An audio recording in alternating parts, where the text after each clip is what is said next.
India सिर्फ चावल, petrol और टेक्सटाइल्स ही एक्सपोर्ट नहीं कर रहा, बल्कि उसका टैलेंट और भविष्य को भी एक्सपोर्ट कर रहा है। भारत के 22% लोग क्यों छोड़ रहे हैं देश? Many students are getting ready to go to foreign universities. तो ऐसा क्यों हो रहा है कि अमीर लोग जो है भारत में नहीं रहना चाहते हैं? पिछले कुछ सालों में लोगों में एक अलग जुनून सवार हुआ है। वो लोग विदेशों की तरफ भाग रहे हैं। 2024 में 3 लाख से ज्यादा इंडियंस बाहर के देशों में माइग्रेट हो गए। ये नंबर चाहे देखने में छोटा लगे, लेकिन इसका मतलब साफ है। हमारे देश के इंजीनियर्स, डॉक्टर्स, आर्टिस्ट और सेलिब्रिटीज इंडिया छोड़कर दूसरे देशों में जा रहे हैं, वहां की जीडीपी में कंट्रीब्यूट कर रहे हैं। लेकिन ये बाहर शिफ्ट हो जाने का ट्रेंड अचानक से इतना कैसे बढ़ गया, और उससे भी पहले ये शुरू कब और कहां से हुआ? ये शुरू हुआ after US immigration and nationality act of 1965। इस एक्ट ने हाईली एजुकेटेड इंडियन प्रोफेशनल्स और टैलेंट्स के लिए कई नए दरवाजे और अपॉर्चुनिटीज के रास्ते खोल दिए, और तब से ही यूएस इंडियन माइग्रेंट्स का सबसे बड़ा बेस बन गया। लेकिन ये कहानी इतनी नई नहीं है, बल्कि 2000 साल पुरानी है। बाहर माइग्रेट होने का ट्रेंड 9th सेंचुरी से स्टार्ट हुआ। चोला एम्पायर के कारीगर, व्यापारी और पढ़े लिखे लोगों ने पहली बार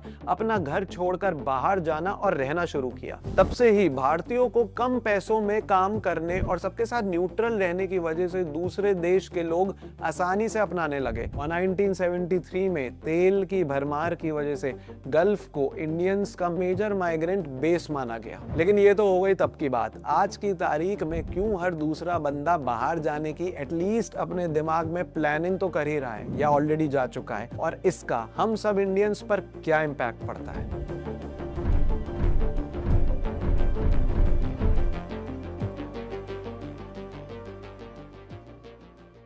प्रियंका चोपड़ा, प्रीति जिंटा या दिलजीत दोसांझ जैसे कई सेलिब्रिटीज इंडिया में नहीं बल्कि बाहर की कंट्रीज में रहते हैं। सोर्सेज के अकॉर्डिंग विराट कोहली और अनुष्का शर्मा भी लंदन में सेटल होना चाहते हैं, और इसका रीजन ये बताया जाता है कि दोनों अपनी सक्सेस एंजॉय नहीं कर पा रहे और उन्हें पब्लिक में स्पॉटलाइट में रहना बिल्कुल पसंद नहीं है। लेकिन नॉर्मल लोगों का क्या बाहर जाकर सेटल होना जैसा लगता है वैसा एक्चुअल में होता है? ट्रेडिशनल सेफ हेवन्स जैसे कि कनाडा, ऑस्ट्रेलिया और आयरलैंड दिन ब दिन इंडियन माइग्रेंट्स के लिए अनसेफ होते जा रहे हैं। हाल ही में आयरलैंड में एक 6 साल की बच्ची के ऊपर हमला हुआ और उस पर गो बैक टू इंडिया के नारे लगाए गए। ये अटैक्स इतने बढ़ गए कि नोटिस जारी करना पड़ा कि अगर आप इंडियन हैं तो वीरान सड़कों पर अकेले ना जाएं। लेकिन इसके बाद भी क्यों लोग बाहर जाने के पीछे इतने उतावले हैं? अभी रिसेंटली रिलीज हुई शाहरुख खान की मूवी डंकी आपने देखी होगी, उसमें भी यही दिखाया गया है। बहुत से लोग डंकी रूट या इलीगल बैकडोर एंट्री के थ्रू बॉर्डर्स क्रॉस करके बिना लीगल परमिट्स के यूके, यूएस, कनाडा जैसी जगह पर पहुंचते हैं। इमेजिन करें कि आप 20 साल के हैं और आप बाहर सेटल होने के सपने देख रहे हैं। सख्त इमिग्रेशन पॉलिसीज के कारण आपके माँ बाप आपके लिए जमीन बेचकर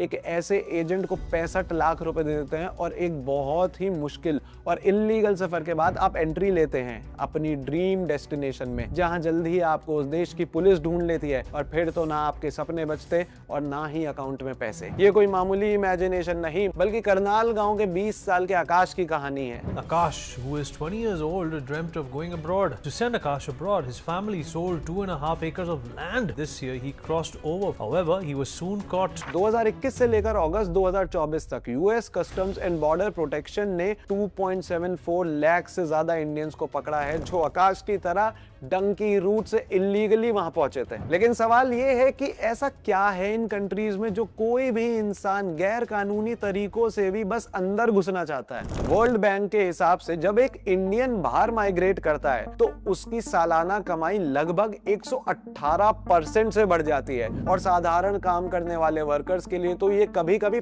500% तक पहुंच जाता है। मतलब समझिए, जो बंदा यहाँ इंडिया में 20,000 कमा रहा है, वही यूएस में 1 लाख से भी ज्यादा कमा सकता है। ये सवाल और गौर करने लायक तब बनता है जब लोग सिर्फ डेवलप्ड कंट्रीज में ही नहीं बल्कि इंडिया से लोअर जीडीपी पर कैपिटा वाले देशों में भी माइग्रेट करते हैं। जीडीपी पर कैपिटा बताता है एक देश में एक इंसान की एवरेज इनकम क्या है, लेकिन ये कई बार सिचुएशन मिसलीड भी करता है, क्योंकि असल में सिर्फ मुट्ठी भर लोग ही इसमें कंट्रीब्यूट करते हैं। टॉप 1% कंट्रोल करते हैं 21.7% वेल्थ, बॉटम 50% के पास सिर्फ 15% वेल्थ है। मतलब अगर एक रूम में 9 लोग 10,000 रुपए कमा रहे हैं और एक आदमी 10 करोड़ रुपए कमा रहा है, तो एवरेज लाखों में आ जाएगा, और देखने से लगेगा कि उस रूम की फाइनेंशियल कंडीशन बहुत अच्छी है, लेकिन सच्चाई एक्चुअल में उसकी उल्टी होती है। दुनिया का second largest higher education system होने होने के बावजूद भी इंडिया की सिर्फ 5 यूनिवर्सिटीज टॉप 500 में आती हैं, जबकि यूएसए की 197 और यूके की 90 यूनिवर्सिटीज इस लिस्ट में हमसे ऊपर हैं। 2024 में लगभग 7.6 लाख इंडियन स्टूडेंट्स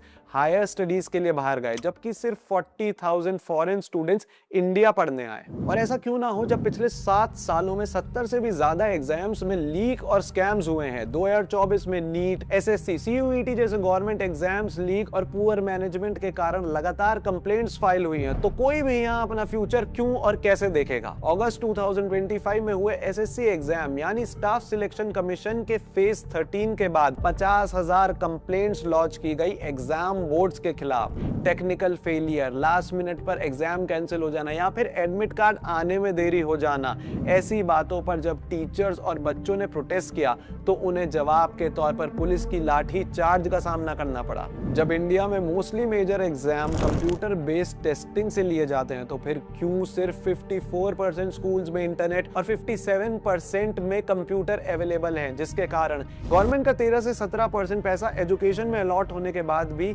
1.5 लाख से ज्यादा गवर्नमेंट स्कूल्स में आज भी थोड़ी सी भी बिजली नहीं है। लेकिन फिर भी अगर आप बाहर पढ़ने ना जाकर यहाँ से डिग्री और जॉब लेते हो तो यहाँ का इंफ्रास्ट्रक्चर आपको मजबूर कर देता है दूसरे ऑप्शंस की तरफ देखने पर। एक बहुत ही टफ कंपटीशन क्रैक करने के बाद मान लो आपको बैंगलोर जैसे आईटी हब में जॉब मिल गई, गुड पे और काम भी आपको पसंद है। हफ्ते के 6 दिन में आपको ऑफिस में 9 to 6 बैठना है, लेकिन 2 से 3 घंटे आपके चले जाते हैं ऑफिस तक पहुंचने में। जहां देश के मेट्रोपॉलिटन सिटीज पुअर प्लानिंग के कारण पानी में डूबे हुए हैं और देश की राजधानी में तो सड़कों पर गड्ढे बहुत ही कॉमन है, जहां बेसिक चीजें भी स्ट्रगल बन जाती है, तो कोई क्यों नहीं बेटर लिविंग कंडीशंस के लिए इधर रहना पसंद करेगा। हेल्थ केयर की बात करें तो हमारा देश अपने बेस्ट डॉक्टर्स उन कंट्रीज को दे देता है जो उन्हें better work life balance, better health care system और स्पेशलाइजेशन करने का चांस देते हैं। साथ ही ये डॉक्टर्स इंडिया के प्राइवेट हॉस्पिटल्स के अनएथिकल तरीके और सरकारी हॉस्पिटल्स की खराब कंडीशन से भी बचना चाहते हैं। पेपर पर WHO का डॉक्टर पेशेंट रेशो 1:836 है, जो रियलिटी में 1:1700 है। दिल्ली के संजय गांधी मेमोरियल हॉस्पिटल जहां सिर्फ 300 बेड्स अवेलेबल हैं, वहां रोज 2600 से 2700 ओपीडी पेशेंट्स आते हैं। बेड्स की कमी, स्टाफ की शॉर्टेज, ओवरक्राउडिंग और पुअर मैनेजमेंट सिस्टम के कारण इन हॉस्पिटल्स की लाइन कभी छोटी ही नहीं होती। अब यूके के NHS में 60,533 इंडियन नेशनल्स काम करते हैं, जिनमें से 10,865 हॉस्पिटल डॉक्टर्स और 31,992 नर्सेज हैं। ये क्लियरली दिखाता है कि इंडिया अपने डॉक्टर्स को भी नहीं रोक पा रहा है, जबकि हर साल इंडिया लगभग 1.1 लाख नए डॉक्टर्स तैयार करता है। लेकिन ये तो हो गया डॉक्टर्स का हाल। उनका क्या जो UAE जैसी कंट्रीज में माइग्रेट करते हैं, उन्हें क्या फायदा है? एक ड्राइवर जो इंडिया में 20,000 रुपए कमाता है, वो दुबई जाके अपना खर्चा निकालने के बाद भी घर 25,000 रुपए भेज देता है। कैसे? दुबई में पर्सनल इनकम टैक्स 0 है, जबकि इंडिया में लोगों को 30% तक टैक्स देना पड़ता है। मतलब अगर आप 50 लाख सालाना कमा रहे हो